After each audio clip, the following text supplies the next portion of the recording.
What is up, everyone? It is your boy Amish Hammer finally back with a new video for one take tutorial. And this one is a big one. It is a template build. It is an official template build. It is my Amish Shepard build, what I use for my taming build. So we're gonna go over it, but before that, if I sound a little different today, I am still recovering. I'm kind of sick right now, so I'm sorry ahead of time. Uh, this is a true one take tutorial. I have not planned any of this out. We're just doing it live. So let's get started. Okay, so this build, unlike a Dexxer Tamer, this build utilizes the pets, and we are trying to buff and support the pets the best we can. So that means buff them with your skills, buff them with links, buff them with the zoology and the underdog ability. All of this combined really boost your pets, especially if you play it how I play it, where you utilize the underdog to the best of your ability. So you try and focus on pets that have lower taming skill required, so they get a higher taming boost or a underdog boost.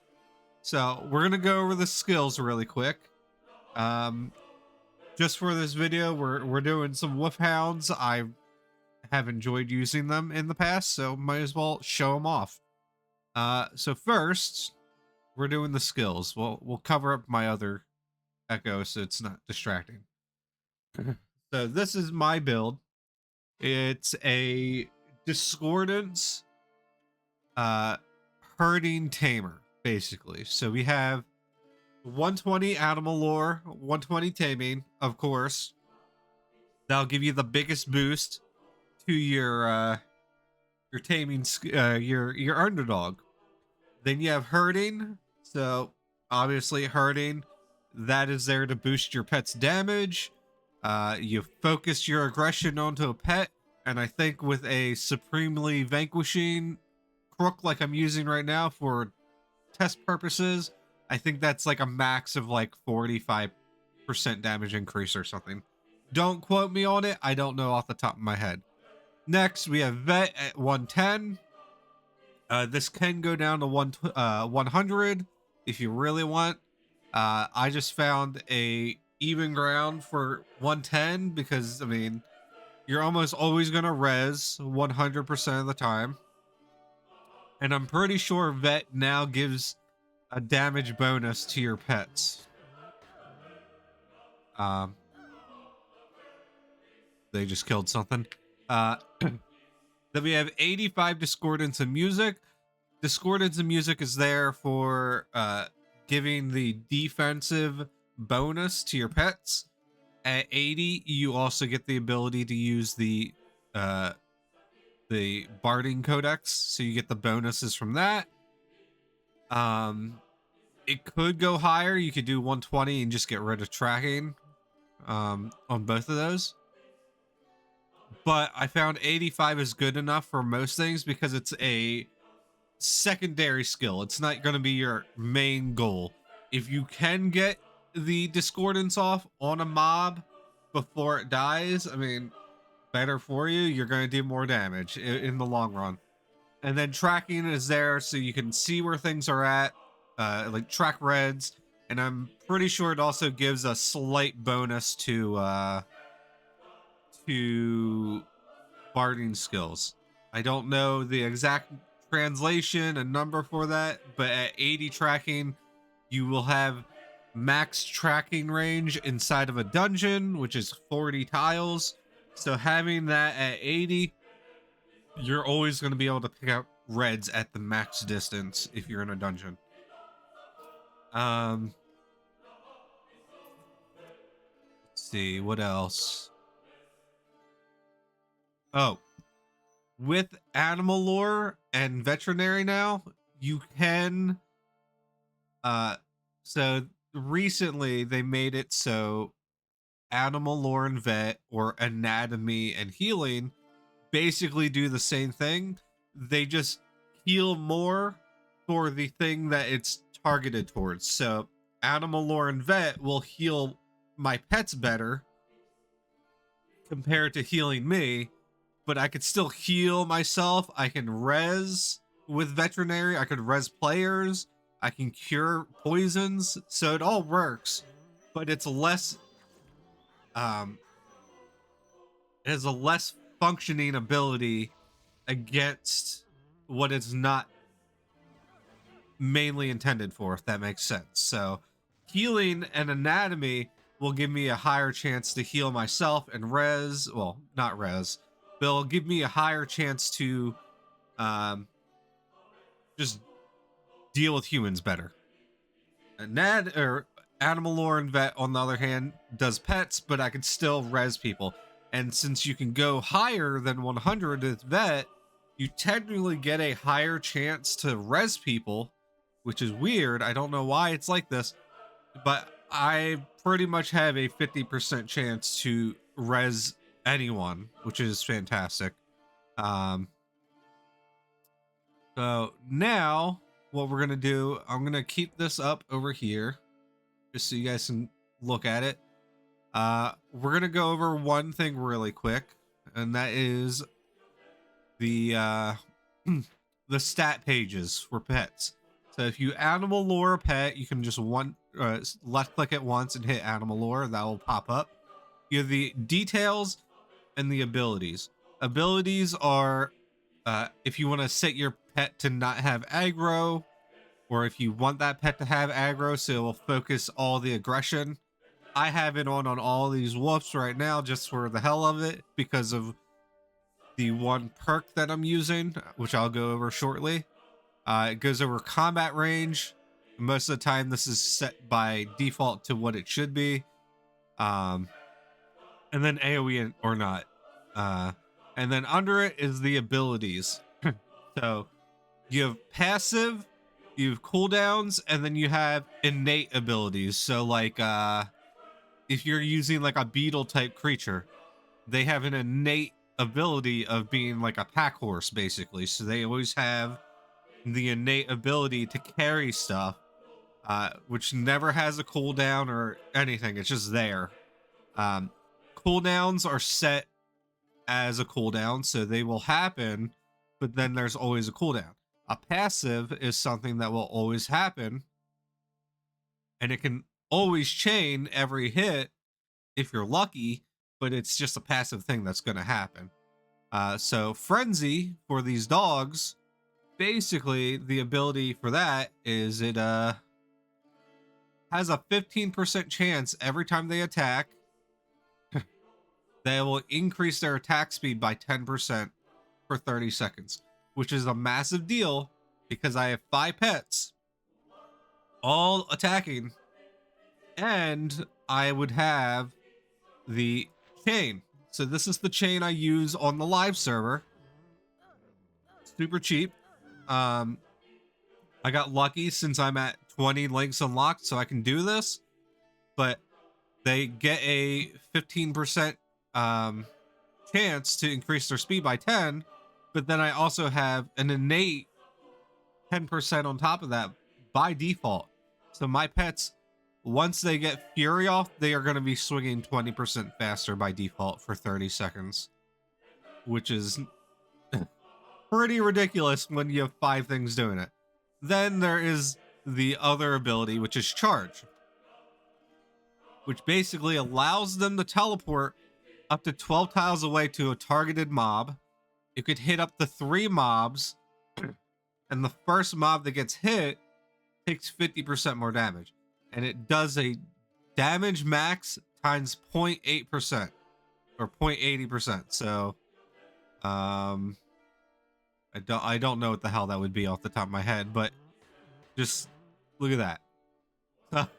They just charged, all of them just charged and hit for 120-ish instantly, and that's without them hurting or the mob being discorded. So that's just their default attack stuff with this stuff over here. So now, oop, I did not mean to close that. Animal lore, there you go. Now we're going to the details tab. This is the part that I was talking about with underdog and zoology. So this tab will tell you the type of class they are. It'll tell you their underdog bonus, which is basically, if you go over here, you'll see the minimum taming required. That is what you need to tame that creature. Underdog is what the minimum taming is, the distance from that to what your taming currently is. So at 120, I have a 40% or a 40 skill difference between taming, or the minimum 80 taming, and the 120 that I have. So that gives me almost a maximum difference. The max is a 50% or a 50 skill difference. So if you're 120 taming and you're using a creature that is 70 taming or less, you should, in theory, have the maxed out underdog bonus. And I think it goes up to 35 or 45%. It's really ridiculous. It's really good for like chameleons because they're stealth max underdog bonus pets. Then we have this, which is the Zoology Guild. This is a new feature that came out with the patch, which is just basically what pets are popular and being used. So the ones that are on page 1 are the least used ones, and I think this refreshes every 90 days, I think. So brown bears, obviously not very used, so you're going to get a 25% damage bonus on top of that, which will add up to the underdog bonus. Sorry for the cough, guys. So if you go down and you scroll over, if you have a pet, it will be highlighted. So there you go. The Whoop Hounds have a 17% damage increase. They have a 7% damage resistance, and they get healed 17% more, which is ridiculous when it adds on top of everything else. So that is just that bonus. Then you have the Barding bonus, where I lowered the defense because I have discipline. Then you also have herding and the chain. So all this stuff combined adds up to some really silly stuff. So we're gonna go to a dungeon and just show this off. I think we're gonna go to, let's do Inferno, and we'll do the boss room. And we're gonna do this first. We're gonna buff our pets. We're gonna start in defensive stand, or yeah, guard. All guard me. That's what you always want. So whenever a mob attacks, they will instantly aggro your pets, not on you. So we'll move this out of the way really quick. There's going to be a demon out here, so we're going to do this. We're going to go through. So now, oh, I failed the discordance, which is okay. They are not herded yet, so now we focus the aggression. And then on top of that, there you go. It's discorded. Now all we do is just sit back and watch. If you want to get close and heal your pets, you can. The way I play is, since I use low tier mobs, they have pretty low health, so they're probably going to die. So they're dispendable, or expendable, I guess you could say. So they are pretty much guaranteed to be dead if it's a high tier mob like that. So just let them die.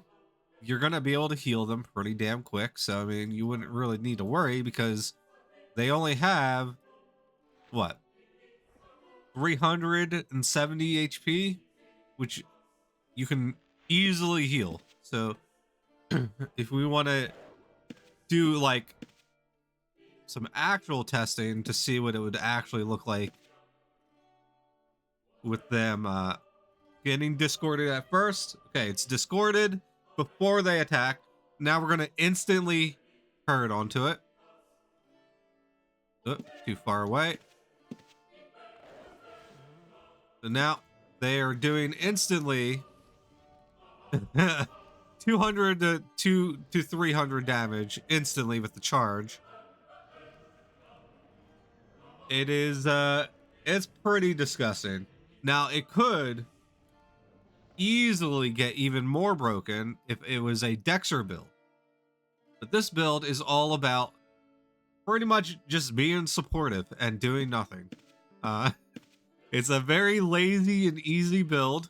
And I take this to Omni bosses, and sometimes I'll end up in the top 3 damage, and all I do is I will bring a chair to the Omni and sit there, and when my pets die, I will just res them and send them back in. It is it's pretty interesting. I will say, since this build does not physically have to attack anything, you do not need you don't need to focus on one aspect. Right now I'm in command just to show it off, but I've been big braining this build, so I've been using fortune armor. It doesn't increase the damage on my pets, unfortunately, but it increases the loot and gold drop and also my XP gain. So I'll put fortune on my armor, and then I'll level up another thing with the weapon. Since I'm not gonna proc, I don't have to hit anything. It's just gonna naturally level up that thing. So take it that way if you want. I know technically it is it's technically slower, but if you think about it this way, fortune. So I have tier 12 fortune. This is not boosted on the test server or anything. This is what I'm currently at. I gain 23% more XP with fortune, just having the armor on. So if I split that with a discipline weapon, so if I put discipline on my crook and fortune on my armor, instead of going 50-50 with the XP, the armor will get 73% XP, and the weapon will also get 73% XP because of the fortune armor. And the experience bonus works towards codexes. It works towards your aspect and your chains, anything that can gain XP. The only thing that I don't think it affects is pets. So you want command if you want to level your pets very quickly.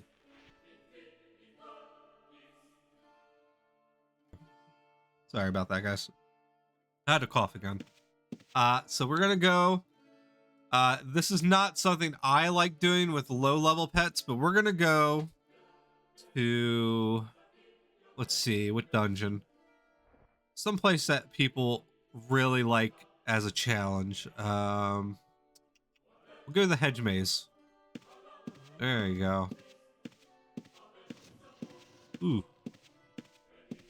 The hedge maze, if you guys do not know, is in the echo rooms inside of SSC. We are gonna prove that these things are kind of broken. So here's the demon. These things hurt really, really bad.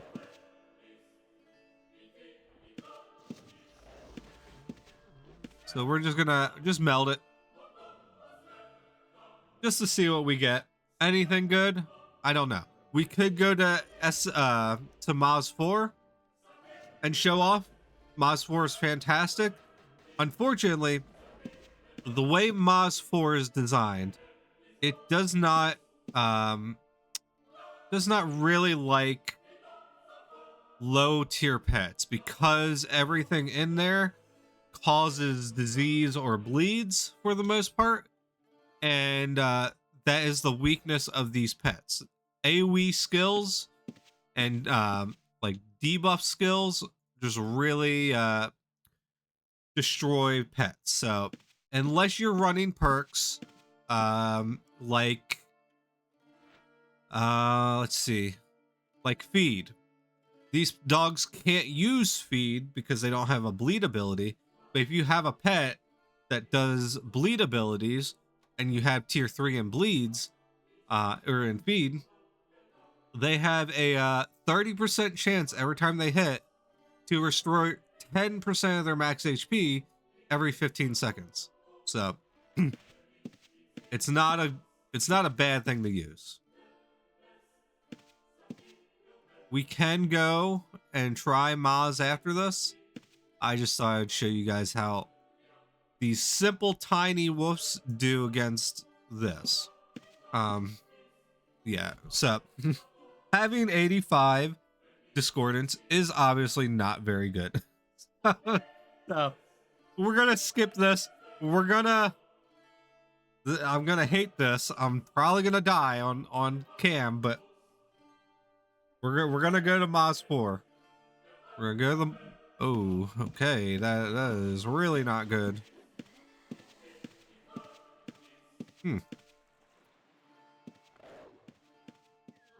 Oh, damn. Whew. That was a little sketchy, guys. I forget that the bosses are always spawned on the test server. Damn. Okay. No, you stay still. There you go. So we're gonna run through here. Try and dodge the consort. Okay. Now, this is where things get sketchy. I know there's a consort over here. We're gonna just try it. I don't know where it's at. Incubus, you're dead.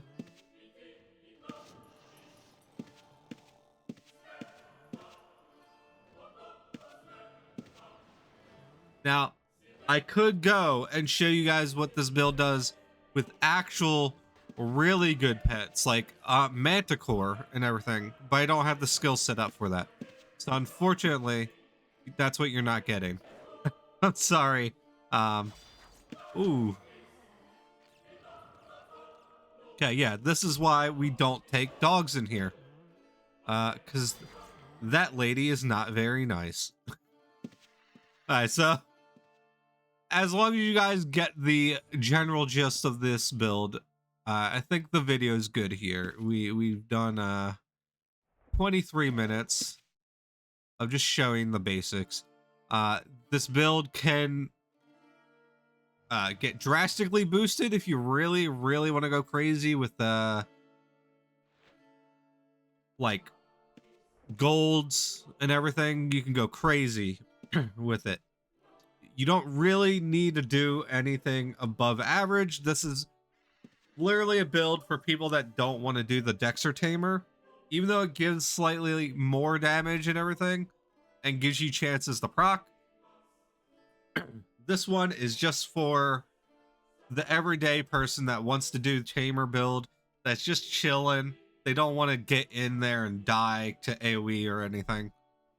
So I hope you guys enjoyed this.